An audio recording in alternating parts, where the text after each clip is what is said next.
जब कोई अपने बाप को छोड़ की, माँ को छोड़ की, अपने भाइयों को छोड़ की, या स्त्री पुरुष को छोड़ की, पुरुष स्त्री को छोड़ की मेरे पास आ जाते तो मैं जान जाता ये तब में भी नहीं चारेगा। क्यों नहीं चारेगा? महाराज जी बताया करते, कोई नाम लेने के लिए आया, वो पूछने लगा ये क्यों आया? मेरा नाम लेने के लिए। क्या नाम लेगा? हाँ। तेरा घर में किससे प्यार है? बच्चे हैं बोला प्यार है बोला ना, औरत से प्यार है बोला ना, भैंसों से प्यार है बोला ना, माँ बाप से प्यार है बोला ना, घर में प्यार है बोला ना, तो मन के क्या रहेगा? भाग जाएगा। जब अपने घर में वो सेवा नहीं कर सकता तो हमारे पास ही क्या करेगा? सोचो इस बात करने को। प्रेमियों सत्संगियों, अगर ये बात तुम्हारे समझ में नहीं आई तो तुम खाली रह जाओ।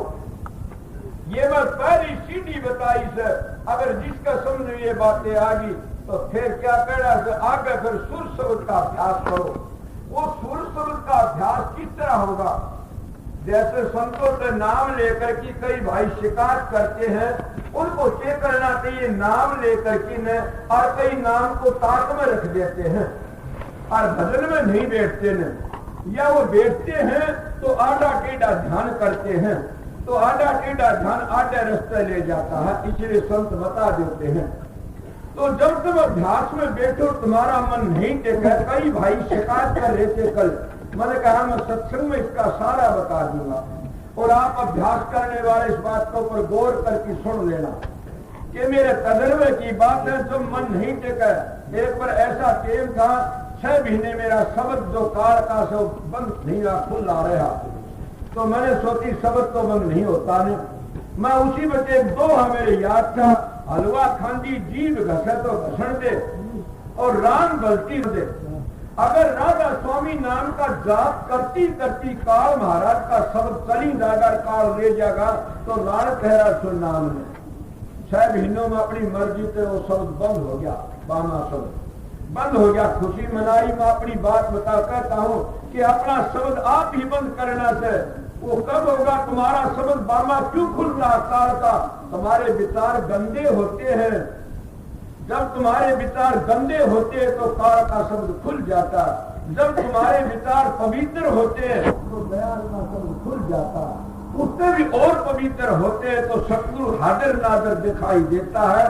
वो सतगुरु बाह पकड़ के ले जाता है। जो नहीं करता तुमने एकला चलना से हाजिर है, वो अंदर में बैठा है।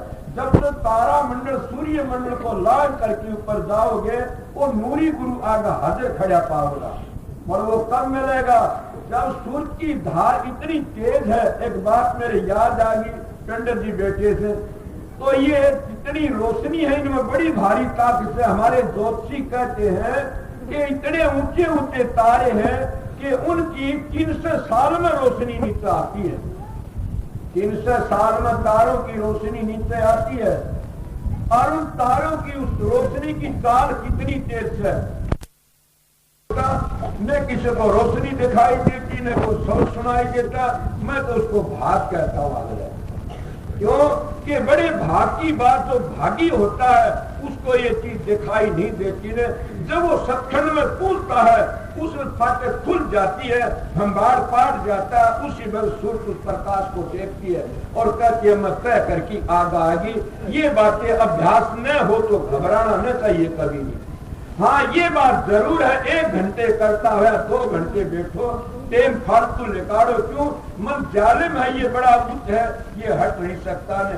जब इसको अड़िए घोड़े की तरह फेरोगे ने उतना ही सुधरता चला जाए। इसीलिए मन संत महात्मा कहते हैं मन जालिम साधो मन है बड़ा जालिम है। जिसको प्रतिष्ठा पड़ा वास्ता उसी को है मालूम, जिससे इसका वास्ता पड़ा उसी को मालूम, दूसरा के जाने। मन मेरा मस्करा कहूं तो माने रोष, जिस मार्ग साहिब मिले ताहिम चाले कोस। कबीर मन एक है भूज घा लगा, या हर की भक्ति करे या विषय कमा। अब मन तो एक है, इन्हें कितने भी लगा लेता है तेरी मर्जी से, चाहे विषय कमा ले और चाहे परमात्मा की भक्ति कर ले। एक छोड़ लगेगा, 1000 छोड़ नहीं लग सकता है। तो इसीलिए हमने परमात्मा की भक्ति करनी चाहिए। इससे बढ़कर कोई कुछ नहीं मिल सकता है। क्यों? परमात्मा की भक्ति करने के लिए आए।